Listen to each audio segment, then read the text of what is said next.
Hello, I'm Dina Ladd, the Executive Director for the Missouri Cures Education Foundation, whose mission is to protect and promote medical research in the state of Missouri. Thank you for joining us for our Women in Science, Entrepreneurship, and Research series. This is our second WISER event for 2021. Today's discussion is focused on being an influencer, becoming a thought leader. I'm excited to have people from around the state and even around the country joining us for this event. So welcome to our old friends and to our new friends. During the discussion, please put your questions in the chat box and we will try to get to as many of your questions as possible. I would encourage you to go to our website, MissouriCures.org, to find out more about our 2021 virtual events. But on November 9th, I'm very excited to say we are planning an in-person WISER conference here in St. Louis. So I hope many of you can join us. And again, that information is on our website, MissouriCures.org. So let's get this discussion started and meet our speakers for today. Dionne Stallings, she's the founder and the executive director for Rare and Black. Rachel Anderson, the director for the efactory. Marianne McCollum, executive director, MU Flagship Council, and the former mayor of Columbia, Missouri. Yemi Akande-Bartsch, she's the president and CEO of Focus St. Louis. And Sonia Hall, the president and CEO of BioKansas. So welcome, ladies. Thank you so much for taking the time out of your busy schedules to be with us today. Thank you. Good morning. So I'm going to just talk a little bit about influencers, thought leaders, and what they are. So influencers are individuals with a following, a voice in the industry. They lead and set direction for others. And influencers can also be known as thought leaders, using expertise, sharing their wisdom on a particular subject. And establishing yourself as an influencer establishes your reputation, your credibility in a particular industry. And certainly all of you are influencers and thought leaders. So to become an expert, you need to continuously learn about your industry. What professional development do all of you do? What personal development do you do? And I'd like to ask all of you that question. And Rachel, I'll start with you. All right. Well, thanks for having me, Dina. Excited to be here today. And those are pretty, big words to have to answer. So influencer or thought leader, which I don't necessarily think about myself that way, but at the same time, I try to be really, well-read, both personally and professionally. And so, that used to look like a lot of books. Anymore, it seems like a lot of podcasts or just subscribing to a lot of different email newsletters. Sometimes it's as simple as, just looking up YouTube videos.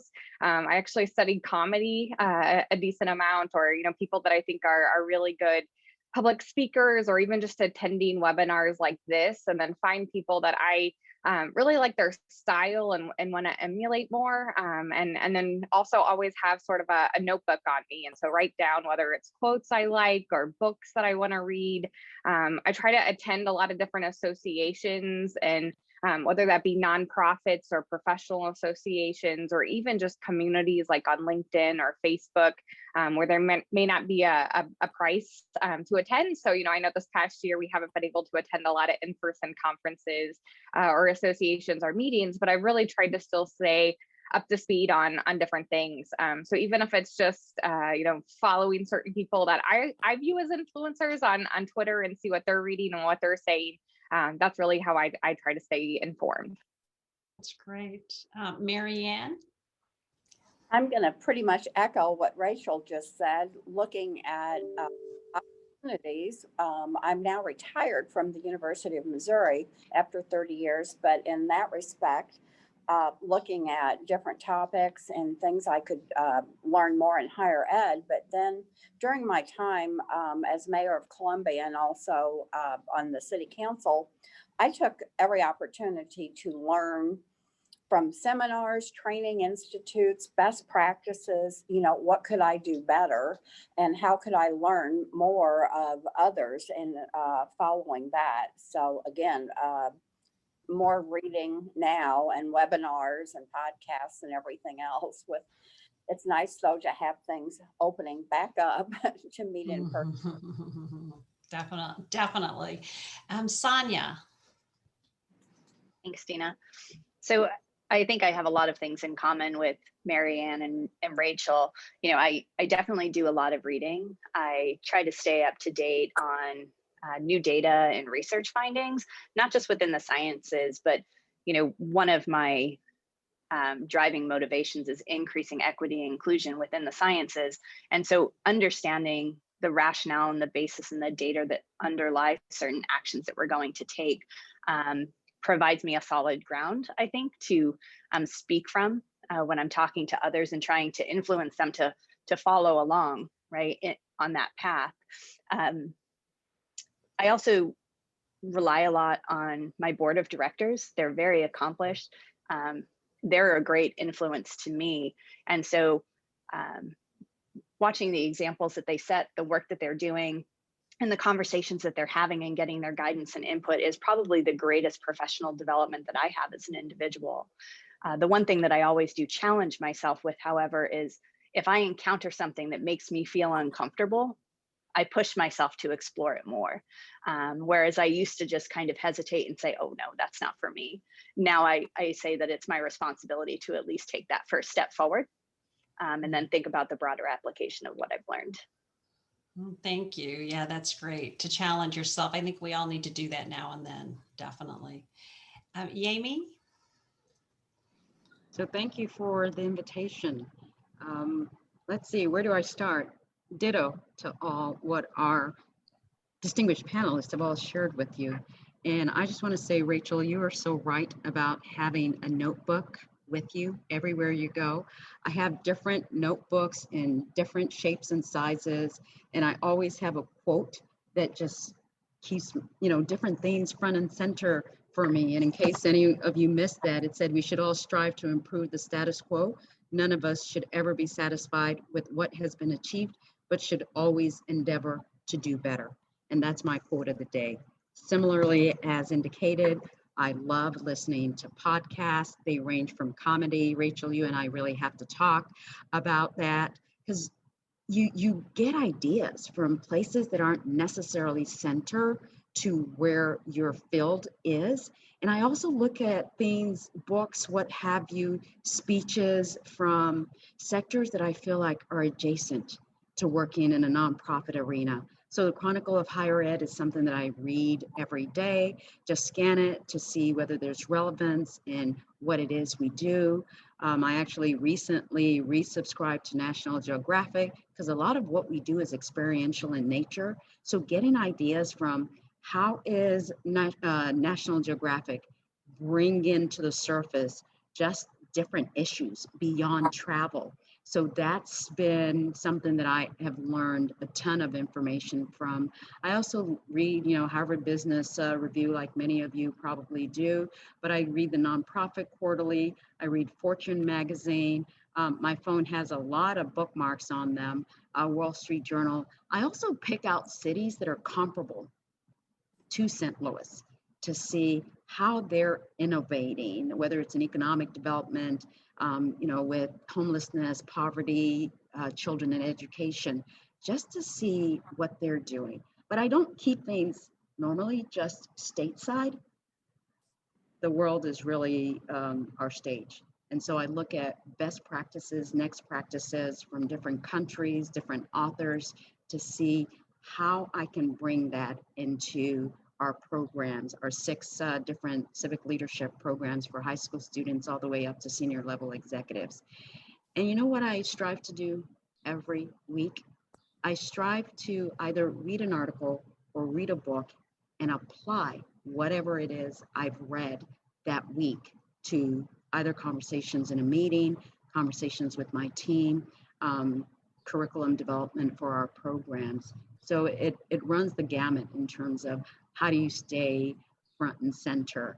And one area that most people probably won't think that there's some leadership lessons from the perspective of where I come from. Every now and then, I'll tune in to a reality show. Okay, so I haven't quite gotten into the Kardashians. I've never seen an episode of that.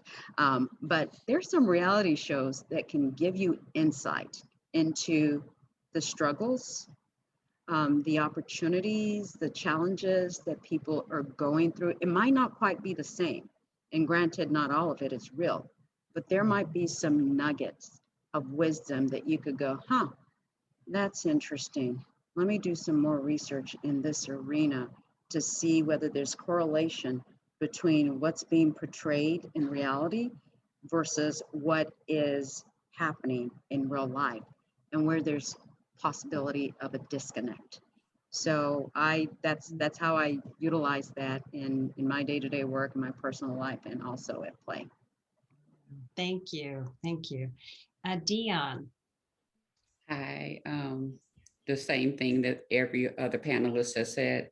I read a lot of everything. And lately I've been fixated on LBJ just because of policies, the infancy of public health as it is today. I also have found myself back in the classroom. I'm taking 2 classes, one at Cornell and one at WashU. So to teach, well, the WashU program is teaching me how to conduct research and how research, because I had no clue of how to do research and what all it entails and why it's done and for what purpose. But I also, I listen, this is crazy. I will have a podcast episode on, I'll have music on, and I'll be reading.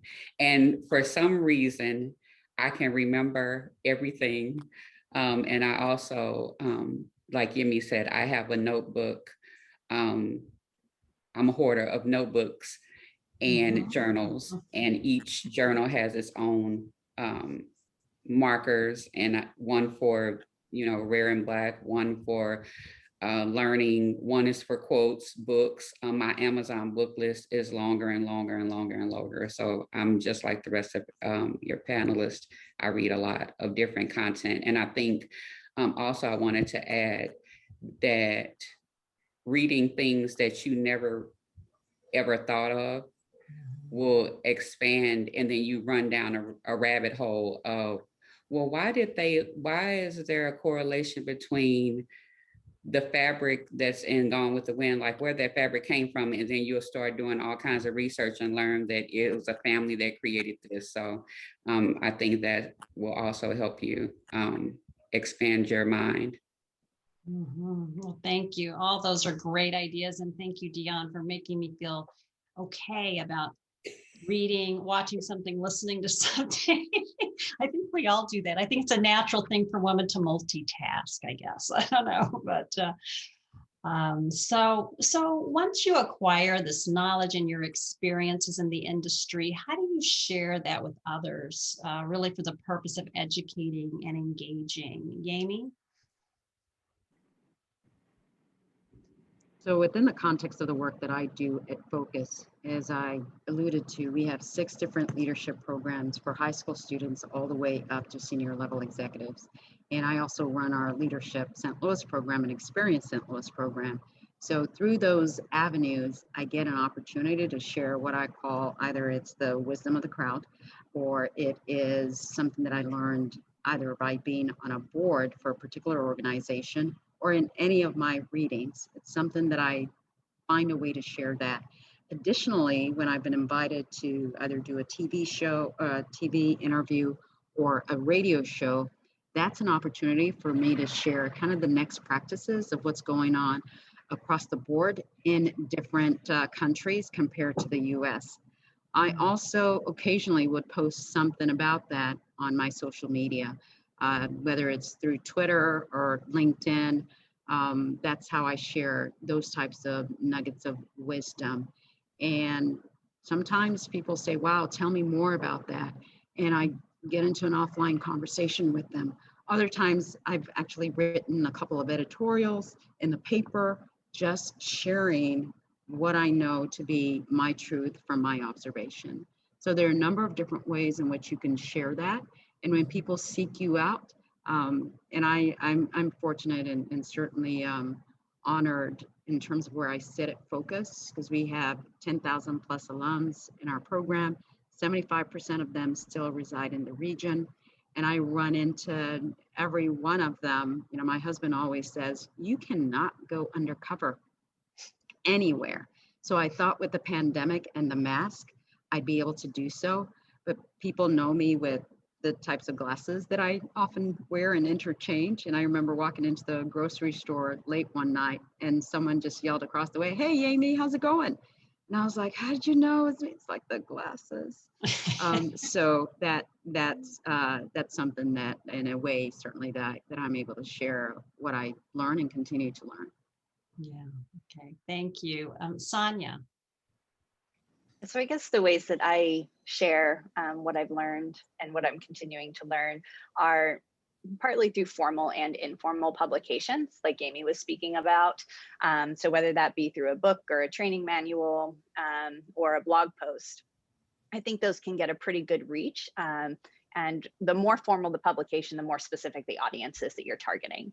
So I think that can be effective. But I think my deepest and most impactful reach is actually probably through service.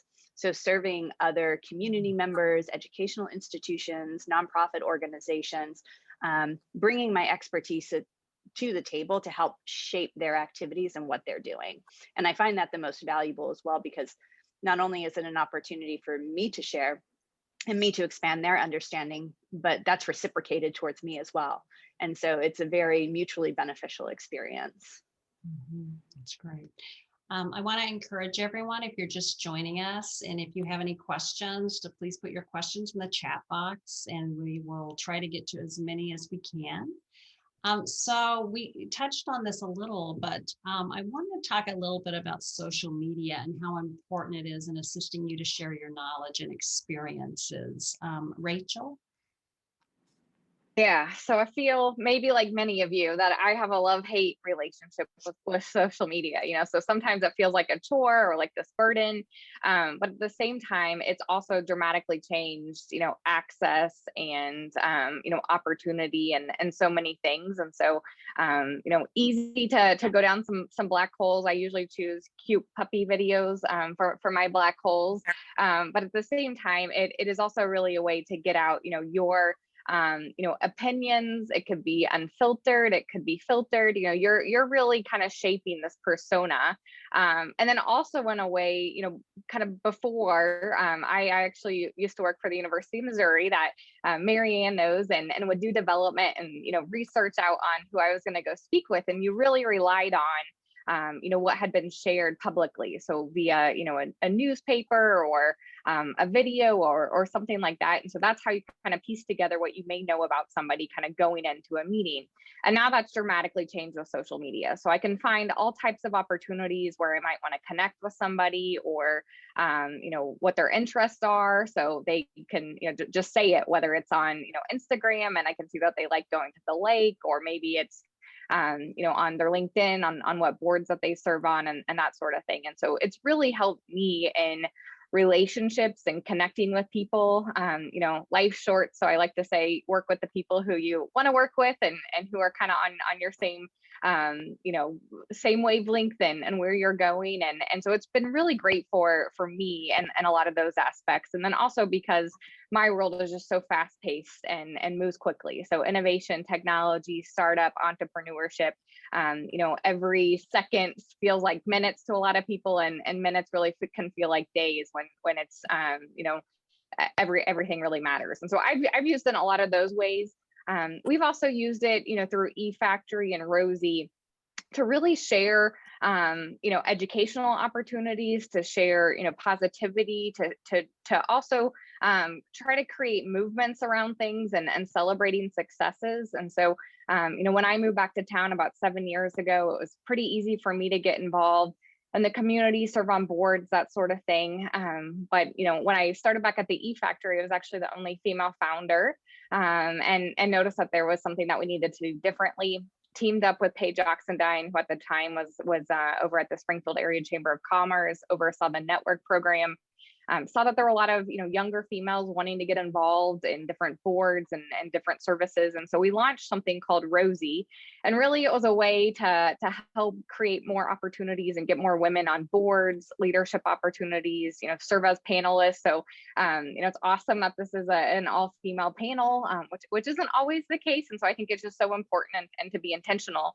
But we wanted to do it in a positive way. That wasn't, hey, so-and-so, look around the room, maybe you need to consider a few other people. And so we started to do that just by celebrating success and then encouraging other people to reach out to us and tell us about their success so we could help be their cheerleader and really just help, find ways to strengthen the kind of goals that we were aligning and movements, and have done the same thing through innovation and entrepreneurship, because it really is, a culture that you're changing. And startups sometimes can be risky. Change is hard for a lot of people, but you try to do it in a way that really is positive and can create success.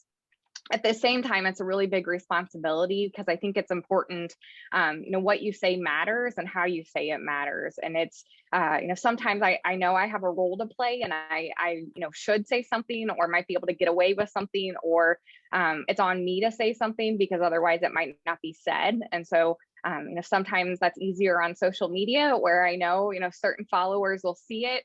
Sometimes it might be a direct message. So I think it's just using it as a tool, a resource, and can really make a big difference, and can make a really big movement. So yeah, thank you. Well, you must have read my mind, Rachel. I wanted you to mention Rosie, and I see in the chat box, somebody said being involved with Rosie led to their current position at the Ozarks Literacy Council. So again, bringing women together and networking, it makes a huge difference. So thank you for all you do. So Sonia, how about you with social media and how it assists you in sharing your knowledge? Yeah, so I think when I was earlier in my career, I used it a lot more to demonstrate my expertise and my passion, and to develop my platform of who I am as a scientific professional. Now I find myself using it more so to fulfill like a mission of promoting and elevating others and their voices. And for me, I find it extremely fulfilling, but also necessary at the same time. I feel like that's part of our role when we're leaders within our community. So if I can demonstrate the strengths of our region, the innovative capacity of the companies that we have, or the potential that a young professional has to, change the status quo or increase innovation, I see that as my responsibility. And so I guess my role has shifted a little bit over time. But the one thing that I continuously try to do is make sure that I'm promoting and fostering a healthy environment within social media, because I think it's just critically important that we lead with integrity, and that we create a better environment for those that are coming up through the ranks as well. Mm-hmm, definitely. And so, Yemi, you touched on a little bit in the last question, social media. And so maybe expand on that a little, on how you use it to assist you in sharing your knowledge. So it's a combination, some of which have already been mentioned before, using it to support and amplify the successes of many of our alums, because they are also experts in their respective fields. So if someone posted an article of interest in terms of civic issue education or engagement, I always do a repost. Or if it's someone that's celebrating a promotion, I always do a repost. Or someone that's looking for new people to come and work at their organizations, I also utilize that as well. From time to time, and I just say, through the pandemic, I've been a little bit more reticent about just posting anything, because these are very challenging times for a lot of folks. And so I've been intentional in terms of what I've posted. I've posted words of encouragement or quotes, I call them real world quotes during the pandemic times, that acknowledges the heartache that many of us experienced during the pandemic, and just acknowledging it, that yes, indeed, this happened, and not to be flippant about it, that we will get through this with support from friends, new and old and strangers, that could help us move through where we currently are. And when I've done radio interviews or I've done written editorials or articles, I also share that with folks. And another thing that I do is I just don't necessarily post something that's current that I actually just wrote or read or did an interview on. There are things that I did and wrote about 3, 4, 5 years ago that I believe is still salient. So I invite people to come back and look at those things. On Twitter, I'm on Twitter sparingly, but I actually do read a lot of things. If you're looking for real-time information, Twitter is your place to go. Instagram is another story, and TikTok, we'll all get there. But there's plenty of opportunities to share the readings, the articles, the interviews that I've seen, the ones that I've done with people through my social media. And I believe that LinkedIn is perhaps one of the most widely read social media forms out there. So if you don't use it or you haven't updated it, I'd suggest that you do so. We all tend to read a lot more closely than we do before. Yeah, I would agree with you on LinkedIn. I find that there's so much great information that people put out there. And also, I don't know if you've ever done any of their, I think it's LinkedIn learning programs. Some of them are great. You know, like I watched one on how to expand your social media presence or how just everything. So yeah, there's some good tools out there on LinkedIn. So thank you. So a tech entrepreneur who is considered an influencer stated, I found that helping others get to their goals is much more rewarding than getting to mine. It happened for me only after my professional skills had reached a point of maturity where I was able to help others get to their goals. So let me ask you, how do you mentor others and assist them to obtain their goals? Marianne? I've definitely reached that point of maturity because I think I'm the oldest on this panel. And as I look back on this, one of two examples come to mind. And I feel that mentorship and networking are so critical and essential, whether you're just starting out in your career, if you're middle career, to make sure you have people that you can connect with. And the first example, in 1998, at the time, the University of Missouri St. Louis, Vivian Eveloff founded, along with a few others, what was called the Sue Shear Institute for 21st Century Leadership for Women. And the first year, they had a kind of a collection or how they did it. But by the second year of the Institute, they determined 4 young women from each of the 9 public universities in the state would be invited to participate. And at the time working at MU, I was invited to be the advisor to the girls that we selected. Over the years, that continued to grow. And I want to say there's something like over 700 fellows out there now. And it has just become a tremendous mentor networking opportunity for these young women.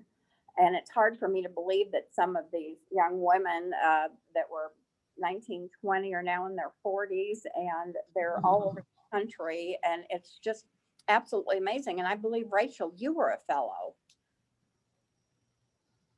Yep, I was. Yeah. And actually, after that experience was what empowered me to run for student body president at Mizzou, because a female hadn't ran for that office in 10 years. So I can't say enough good things about Sue Shear. It was an awesome experience. And so, yes, and see, that's just a perfect example. And if you are not interested or don't want to run for public office, looking in terms of civic engagement, getting involved in your own local community with boards and commissions. And real quickly, the other one, and Dina, I must admit, this is how I met you, was in 2006. At the time, an alum of the MU School of Nursing, Sandra Oust was her name, was headquartered there at the Stowers Institute. And at the time, I was working, doing some work for MU in Kansas City. And she introduced me to the Missouri Coalition for Life-Saving Cures. And as some of you may remember, it was that November of 2006 when the stem cell ballot issue went statewide.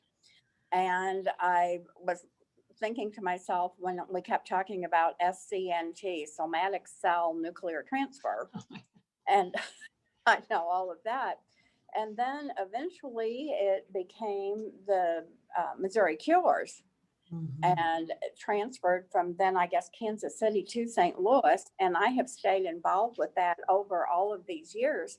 And it has just been amazing from the different people I have met, but particularly the women involved in science and research, and just keeping up with that and learning all of this. And so I encourage young women especially to find out what you're passionate about, and don't be afraid to get involved, get out of your comfort zone. And it will just be amazing what you do. And like I said, just take advantage of any networking opportunity you have. Yes, thank you, Marianne. And yes, you have been such a supporter of ours since the campaign in 2006. So thanks for sticking with us. Yeah. So Sonia, I'll pose that question to you too. Yeah, so I definitely do an awful lot of mentoring. It's one of the things that I find most rewarding. I'd say the majority of my mentoring is with young professionals and students that are kind of navigating their way through that, career process, and building on the lessons that I've learned from those that have mentored me. I also do quite a bit of peer mentoring. So, I can be an equal with somebody, and the fact that I've obtained a skill or I've learned something new or overcome a challenge is something that I can mentor them in accomplishing as well. And that's typically reciprocated, right? Because they have expertise that I don't have. And then there's the mentoring of my mentors, which when I was earlier in my career, I didn't actually realize was something that was going to happen. But providing guidance and input to those that have mentored me as well has been really quite rewarding. And related to something that Marianne was saying, doing all of this mentoring at these multiple levels has really put me in a position to be a connector of networks. So connecting these individuals together to make this more dynamic and more robust support network for all of us. That's been really enjoyable and rewarding to have. That's great. Thank you. Yemi? So I'll say that besides mentorship, I also do, and it's mutually beneficial, sponsorships, and also serve as a coach. And if, in case anyone is curious, sponsors are people who act as highlight or spotlight, oftentimes junior either staff members or colleagues that are out in the field. And those are all opportunities that sometimes people ask me, Jamie, can you be my mentor? Can you be my sponsor? And other times I see where the opportunity lies. And I read LinkedIn as though it is an encyclopedia of people, which is what it is. And I may notice something that someone posts and would just cold call, reach out to them and say, you know what, I hear you looking for a position. Here's what I know is available in this field. You might want to consider an adjacent field based on what I've read in their LinkedIn profile that they may want to consider. And it goes both ways. I have individuals that when I first moved to town, I didn't know them, but they reached out to me and said, hey, I read that you're new in this position. How can I be of assistance to you to make sure that you're fully immersed in the region? That blew me away.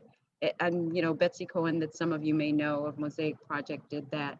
Dr. Melanie Adams, formerly of the Missouri History Museum, also did that. And it was very welcoming. And that's the manner in which I try and encourage people to be supportive to them and also to applaud their successes as well, because that's what they've done for me. Mm-hmm. Well, as we're into this conversation, Dionne, I am going to have to pull you into this because I know I know your story, and I know what you're trying to achieve with Rare and Black, and assisting people and helping them on their journey with their rare disease or their child's rare disease. So can you speak to that a little bit? In terms of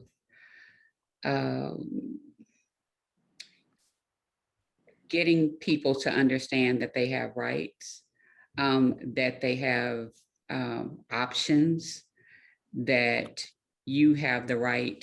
This is something that happened to me yesterday with a friend of mine's mom. You have the right. Once you know my story, but once I put this into practice, it's easy, and it's been a long journey. So it was easy for me to say this, but I was like, you have the right to tell them that you don't want that nurse on your case anymore. And for me, when I'm speaking of helping people amplify their voices and the Black people in the rare disease space, taking my knowledge, because I consume a lot. I have a lot of experience being ill, which is a good thing and a bad thing, but knowing how to navigate and put it in a place where people that is digestible for physicians and caretakers and patients, and making sure that that whatever I share with them, that is correct information, and also knowing that I also read a lot of, like Dr. Yemi said, I read LinkedIn too. I haven't updated my profile. I really don't like social media. Let me just put that out there. But I know based on some speaking engagements, that's where people get your information from. Like people don't ask you for a bio, they just Google you. And so, but LinkedIn has a lot of things about a patient's rights. But what they don't have is things about how doctors can do certain things for their patients. And so when I get information, I share it with physicians as well. I've been honored by being invited to speak to clinicians and doctors, and being able to share my experiences and also my my take on things, and also knowing that all of us we're learners and we're teachers. Everyone's walk is different, and you may not, you may itch from something in a Band-Aid and they don't know about it until you say something, and you're the first. So when you're trying to influence people and give information, you also should be able to take something from that experience. Mm-hmm. Well, thank you, Dionne. Thank you for sharing your experiences. And so how do you use your influence and be responsible? How do you use your space to influence others? Yemi? So I work for an organization, Focus St. Louis, that is known as a neutral convener in community, in the sense that we bring together multiple perspectives. And when we bring together multiple perspectives, it's from an education perspective. And so that individuals that are most likely on different sides of an issue can come and better understand each other. And the one area, if you look at our values, that we do not equivocate on is when it comes to all things racial equity.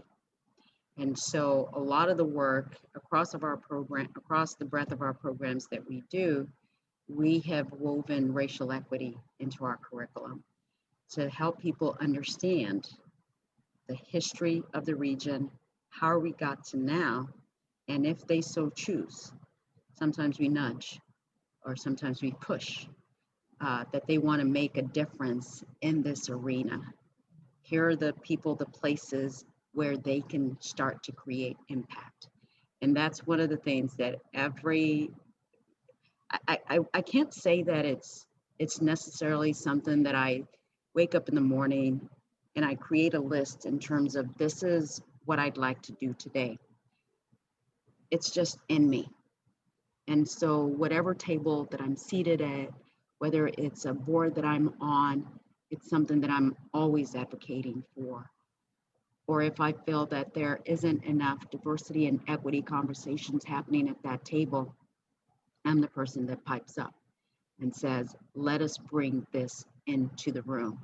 And if there time and time again that I've seen individuals where I feel that their voice and how they're engaging in community is powerful, and it's something that I shouldn't be the only one that's hearing that, I reach out. And there have been instances where I call it my voluntold approach, where I've actually sought out members of the media and asked them to reach out to certain individuals to hear their perspective, to help again amplify it, because there are folks out there.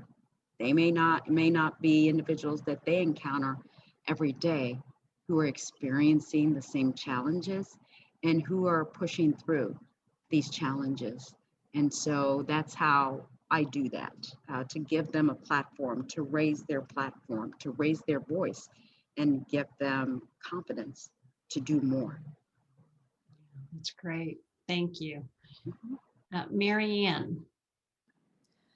I have been involved in higher education and as well politics for my entire career in various ways. And one of the things that comes to mind is currently with the deep political and ideological divisions with the position I have with the Flagship Council and talking about higher education, and particularly public higher education, of what a value it is, regardless of your party or politics. And just using that in a way, particularly with the state legislators, to make them see of how important it is to make sure we have good colleges and universities across the state, including community colleges, and continuing to give examples across all spectrum. The other thing that comes to mind in using your space to influence, after leaving city government, I spent the next 20 years as a commissioner on the Columbia Housing Authority. I finally retired from that a couple of years ago, and from using what I knew to help change things in terms of the perception of public housing and what we could do. Columbia, we knew could do much better on that. And don't be discouraged. It took 20 years and we're still not there, but I felt like working together with a number of individuals, we definitely turned some things around, and the whole perception of what public housing is and can be in terms of providing decent, safe, affordable accommodations and housing for everyone, including programs for education and to help make a difference in your community. It just sometimes takes a while. Mm-hmm, mm-hmm. Thank you, Marianne. Rachel. Yeah, I think I didn't know and don't want to live in a world where there is an alternative to not be responsible, right? And I know a lot of this is growing up in a really supportive household. So, my parents were huge motivators and encouragers, but also really early on, it wasn't if you got a better offer, you could just, jump ship and do that. What you said you did, and when you made a commitment, you showed up and you did that. And so, I had that really ingrained in me and from a really young age. And then I also was really fortunate to have an awesome public school experience. Got to be part of the, International Baccalaureate early years here at Central High School, and have a very experiential learning that really taught me to think, to ask questions, that there might not just be one pathway to get to an end result. And so, that really has been a great foundation for me. And then, so I really look at the lens, the world through an education lens, and strive to always learn new things every day. And, you know, in my role at the efactory with Missouri State, I get to help be a yes person and a motivator. So whether that's, you know, high school students that are learning about entrepreneurship, or college students that are, you know, trying to decide what's next for them, or, you know, our, you know, business professionals. We have over 65 companies that office every day out of the efactory. So, you know, I get to live in this bubble where everybody truly is, you know, following their dreams or their passions. And that's really motivating. But at the same time does come responsibility, right? Because these are people's livelihoods, and, you know, every introduction matters. And so I always try to just do what I say I'll do. Of course, you know, we all make mistakes, right? And I try to own up to those. I don't always agree with everyone, and I know everyone doesn't agree with me. But I try to look at it as a place of respect, and, you know, really value other people's opinions.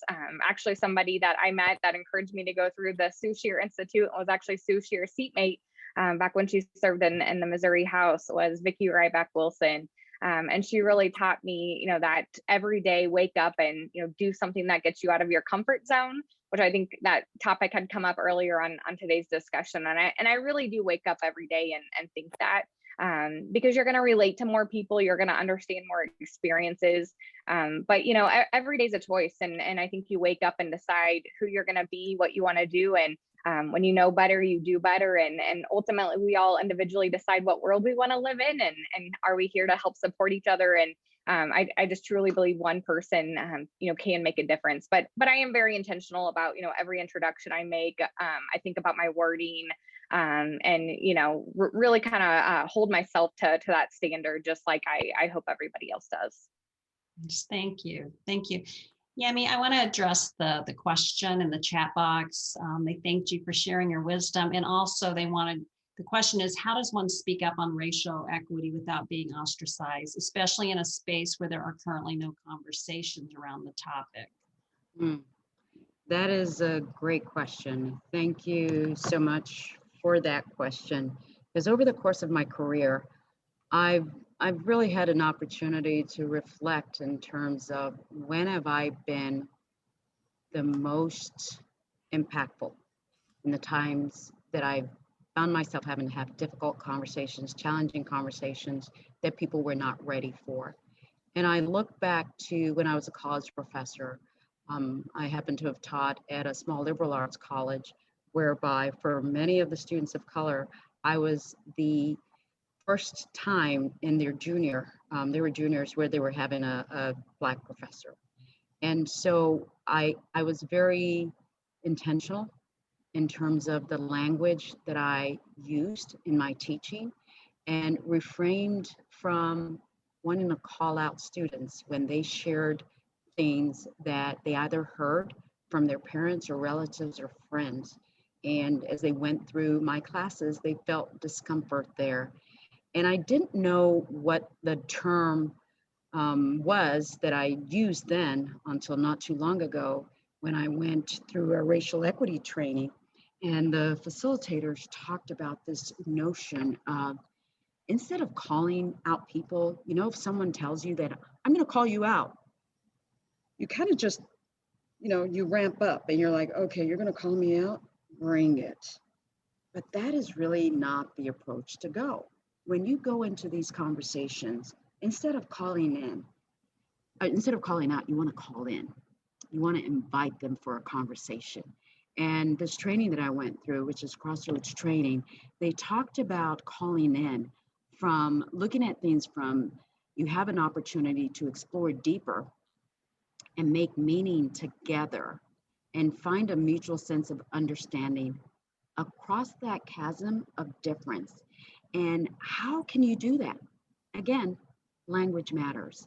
And instead of saying, I'm going to call you out, or I disagree with you on that perspective because that is not my experience, bringing it back to the I, they're already, you know, a couple of sentences ahead of you in terms of thinking of what their attack is going to be. But ways in which you can invite them to the conversation could be something that I look at as almost deflating any type of angst or lack of openness to having that conversation. And you could say such things as, help me understand your perspective, or I'm curious about what you said. What was your intention when you said that?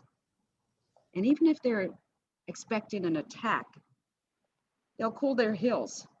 They'll pause because now you're asking them to explain themselves. Or you might even consider saying something like, how might someone else see this differently? Is it possible that someone might misinterpret what you're saying?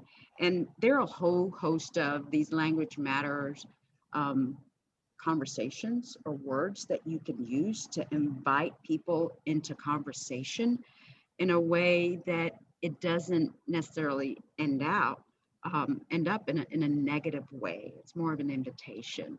And timing is also everything. You had indicated that it's an area that, you said that aren't conducive to discussing race and racial equity. Not everyone is there.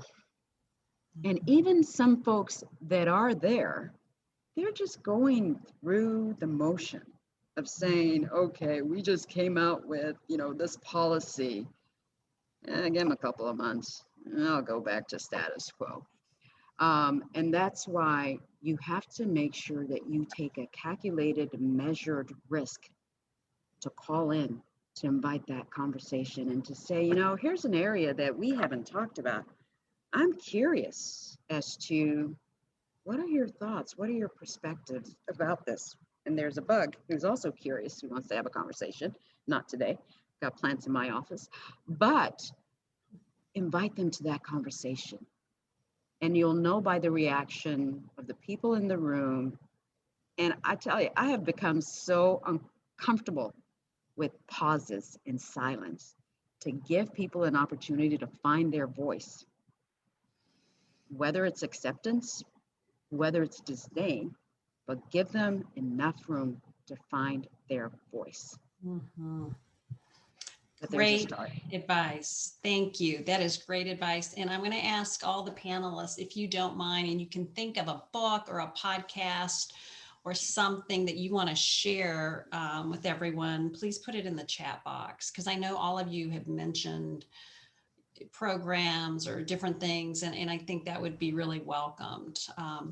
Well, I always want to be respectful of our time, and I'm going to go to the last question and ask you all to maybe do like a minute or so on the question. But I feel so fortunate that all of you come from all different types of industries and experiences. And so I want to ask you what you would recommend to others in your industry on how to become a thought leader.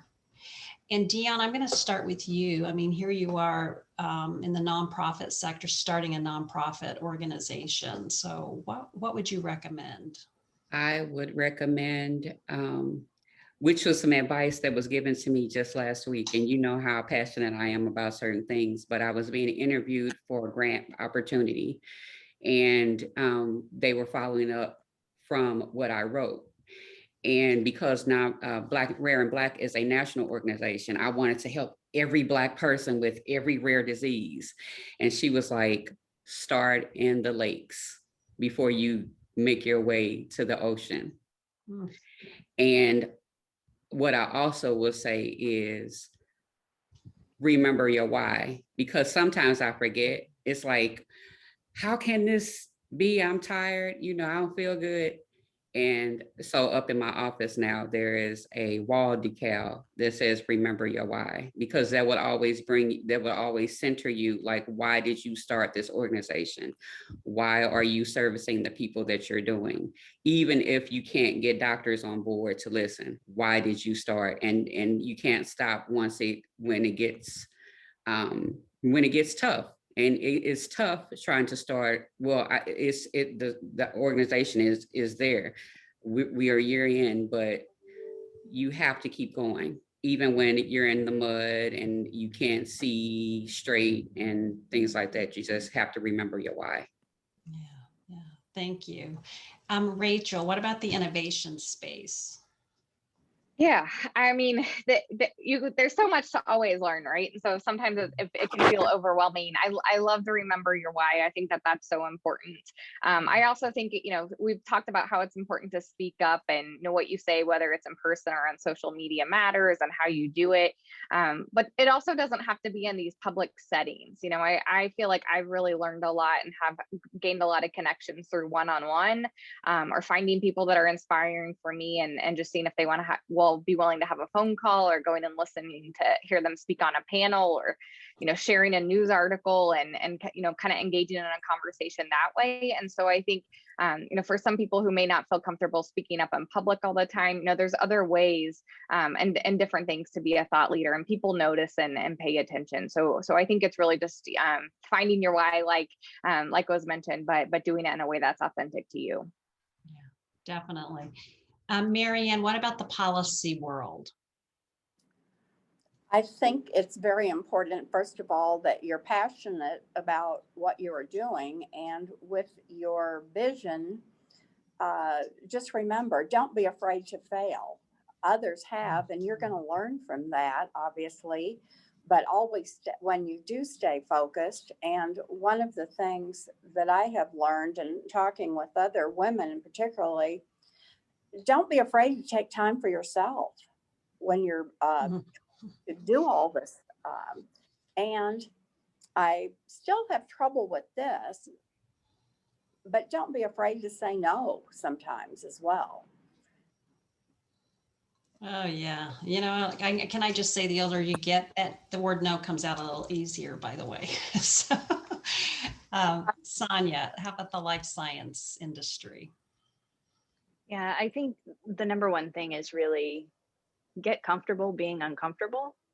We need to have those difficult conversations in our industry, right? There are systemic challenges that we face. I know Rebecca and I are in the same industry, and there's work that we can do together. So if somebody wants to be a thought leader and start to change the situation or the status quo, let's do it together. Let's build a network of thought leaders, and share that burden and that weight. And Yemi, what about community leadership? Wow. Where do we start? We only got a minute. But the key thing is there are ways in which you can move things forward. And I'm reminded of an article that I read not too long ago by Stephen Covey. And he talked about the importance of moving with the speed of trust. And he highlights 4 important things that we need to keep in mind and it's applicable to any of the different sectors that we've talked about today that can make you successful. You need to confront reality. What is the reality that you're trying to solve? And it addresses what Dionne was saying about know your why. You also need to create transparency. We are living in a world that you cannot do things continuously behind closed doors. People will call you in, hopefully not out, if you don't do that. And you also need straight talk. Tell them what the challenges are, what the opportunities are, and how they can be part of the solution moving forward. And last but not least, it's important that you extend trust, assuming that people have good intentions. Wow. All I can say is, wow, you all are amazing. And I really, really appreciate your time today, your advice, your honesty, and it was just such an amazing discussion. So thank you, speakers. And I'd like to thank everyone who attended. And also, like I said, check out our website. Our next WISER event is, I think Ellie put it in the September 9th, and we would love for you to join us. So again, speakers, thank you. And thanks to everyone who attended today. Have a great day. You as well.